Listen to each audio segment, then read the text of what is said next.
So there's a famous, I'm bringing a scientific idea. So this is in the frame of quantum physics. I don't know if you guys have ever heard of it, but it's a science.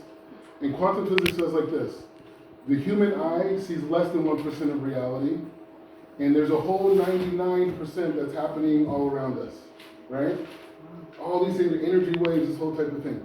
And I fell in love with that idea because this is exactly what Yiddishkeit is teaching, right? Yiddishkeit is saying, Judaism is teaching us, is saying that, hey, you know what?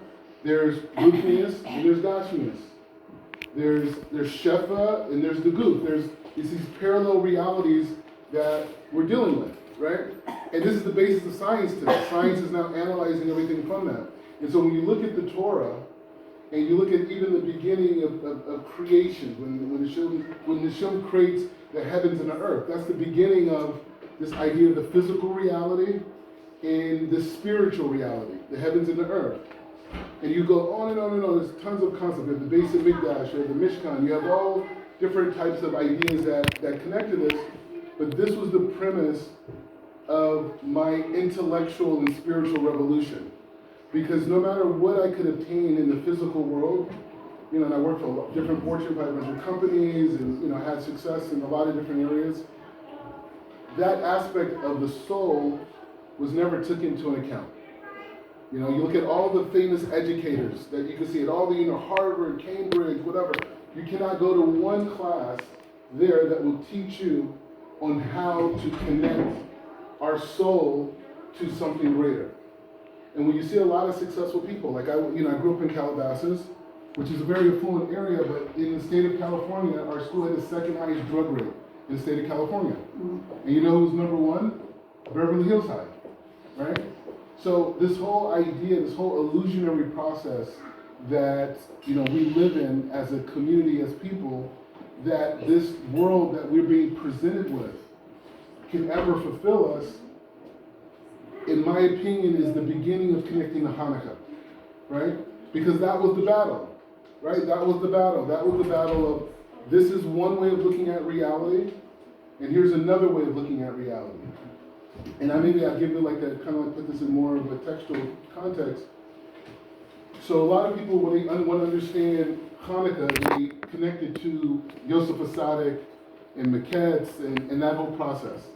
But I say, actually, if you want to understand Hanukkah, you have to go back a couple of parshiot where we're talking about Esau and Yaakov. Why? So the sages go like this. The sages say, when Esau gave up his birthright, what did he really give up? What was really going on at that moment? So the Mepharshim say that what Esau gave up, he gave up all the wealth that came from the Jewish people leaving Mitzrayim, right? They collected all the money in the world. Joseph collected it. He also gave up Eretz Israel. This would be, his land with, Yaakov. And then he gave up his grapes at Marzabek Pelach, right? So the sages go even further, right? We're going to get somewhere. The sages go even further. The sages say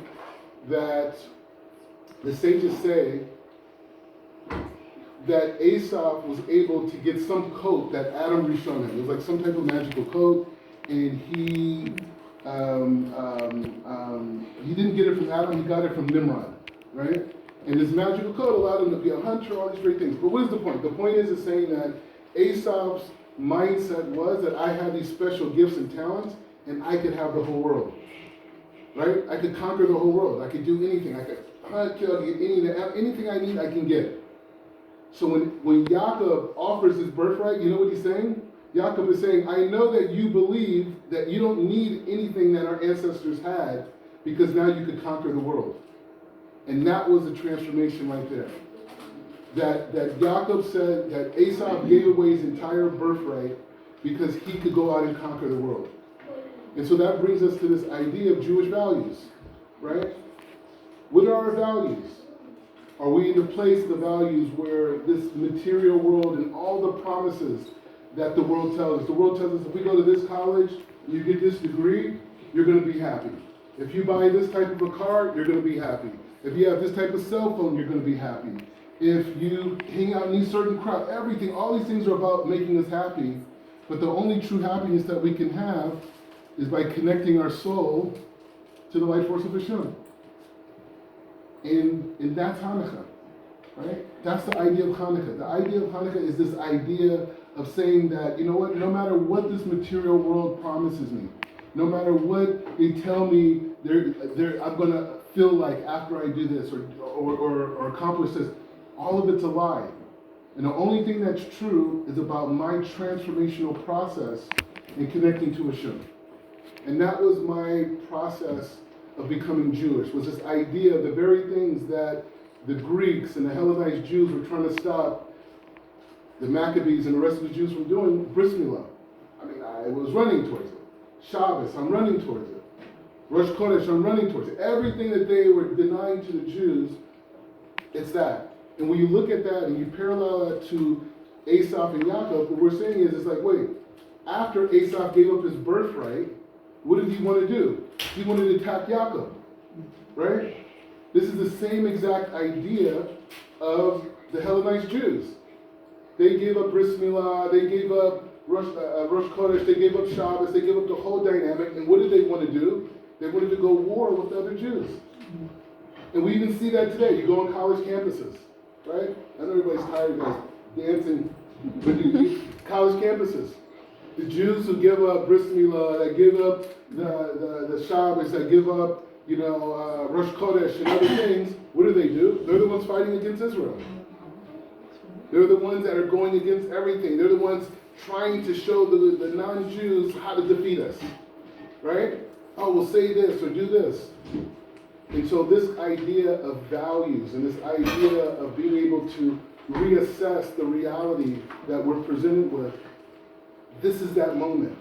When we're lighting candles, when we're having simcha, the whole thing, it's nice, but it's to arouse and connect us to this ultimate purpose of life, which is the ability to overcome the reality that we're presented with and only seeing the world through the lenses of the Torah.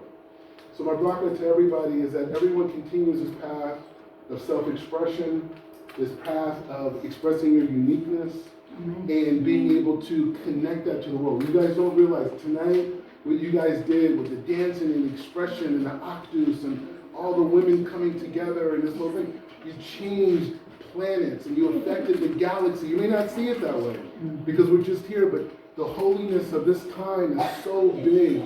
And what you guys did was life-changing. Again, I want to thank the Godly family for putting on this event and having me and my wife here. Thank you. And everyone should just continue to be blessed and realize that in the same way that the Maccabees were fighting against the basically, in essence, the whole world, that's what we're doing today as Jews.